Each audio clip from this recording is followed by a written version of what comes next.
वो अपनी माँ के पास जाना चाहता है लेकिन माँ उसे एक्सेप्ट नहीं कर रही। एक छोटा सा बच्चा अपनी माँ की गर्माहट महसूस करना चाहता है लेकिन माँ है कि उसे पहचान नहीं रही। फिर हार कर वो अपनी माँ जैसे ही एक टैडी के पास जाता है। हालांकि टैडी उसे एक्सेप्ट तो कर लेता है लेकिन उसमें कोई जान नहीं है। वो उसे गले नहीं लगाता, वो उसे अपनी गर्माहट महसूस नहीं कराता। सोशल मीडिया पर ये वीडियो इस वक्त तेजी से वायरल है और लोग इसको देखकर काफी इमोशनल हो रहे हैं। दरअसल जापान के इचिकावा शहर के चिड़ियाघर में एक छोटा सा बंदर रहता है जिसका नाम है पंच। ये सिर्फ एक बंदर नहीं बल्कि पूरी दुनिया का प्यारा बच्चा बन गया है। जुलाई 2025 में जब पंच पैदा हुआ तो उसकी माँ ने उसे ठुकरा दिया। इतना छोटा बच्चा बिना माँ के गले लगाए, बिना दुलार के अकेला छोड़ दिया गया। जू के कर्मचारियों ने उसे बोतल से दूध पिलाया, रात दिन उसकी देखभाल की, लेकिन फिर भी पंच को वो गर्माहट और अपनापन महसूस नहीं हो रहा था जो हर बच्चे को चाहिए होता है। उसकी आंखों में उदासी थी, वो हर वक्त कुछ ढूंढता रहता था,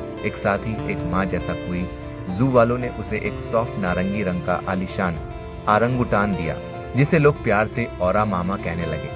पंच ने इसे अपनी माँ मान लिया। वो इसे हर जगह घसीटता, गले लगाता, उसके साथ सोता, यहाँ तक कि डर लगने पर इसे ढाल की तरह इस्तेमाल करता। पंच की ये छोटी हरकतें वीडियो में कैद होकर सोशल मीडिया पर फैल गई। दुनिया भर के लोग रो पड़े, दिल टूट गए। लाखों लोग #KeepGoingPunch जैसे हैशटैग से उसे हौसला देने लगे। अनजान लोग भी कहते हैं, पंच तू अकेला नहीं है, हम सब तेरे साथ हैं। ये कहानी सिर्फ एक बंदर की नहीं बल्कि हर उस इंसान की है जो कभी अकेला महसूस करता है और किसी के अपनाव की तलाश करता है। पंच ने सिखाया कि प्यार कितना ताकतवर होता है, चाहे वो असली हो या नकली खिलौने में छिपा हो। अब पंच की कहानी में एक बहुत खुशहाल मोड़ आया है। पंच अब 7 महीने का हो गया। वो एक जापानी मकाक है।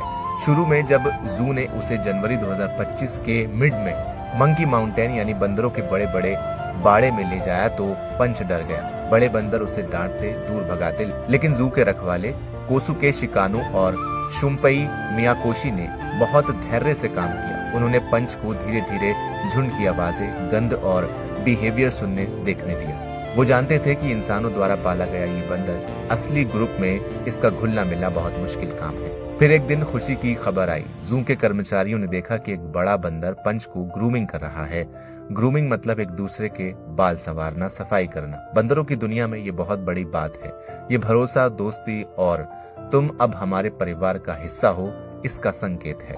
पंच के लिए ये मतलब था अब वो पराया नहीं रहा, अब उसे अपनापन मिल गया है। इसके बाद पंच और खुल गया। अब वो दूसरे बाकी बंदरों के साथ खेलता है, कभी उनकी पीठ पर चढ़ जाता है, कभी शरारत करता है, कभी हल्का फुल्का झगड़ा भी। पहले वो सिर्फ औरा मामा से चिपका रहता था, लेकिन अब वो खिलौने को कुछ देर के लिए किनारे रखकर असली दोस्तों के साथ मस्ती करता दिखता है। उसका कॉन्फिडेंस बढ़ गया है, वो जल्दी ठीक हो जाता है अगर कोई मार भी दे तो। रखवाले मियाकोशी कहते हैं, पंच मानसिक रूप से बहुत मजबूत है। वो रोज कुछ न कुछ नया सीख रहा है और झुंड में ढल रहा है।